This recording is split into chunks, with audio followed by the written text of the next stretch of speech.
What is up guys, welcome to SDS Gaming. Today we are going to open FIFA mobile packs. These are premium bundle packs. There are 6 such packs and 1 token pack. Wow, we got a 78 rated player. Wow, he's center attacking midfielder guys. This is the second one.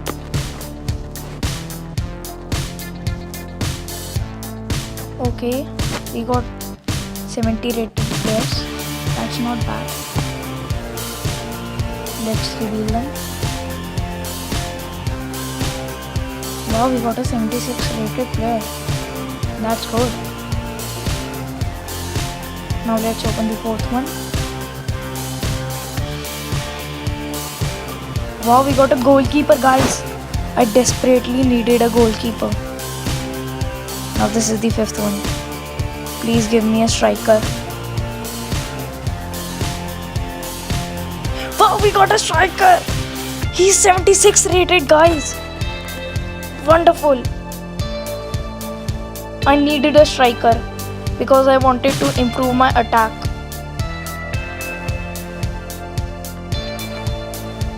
Now this is the token one. We have 2 crests. One is of Villarreal and the another one is of Roma.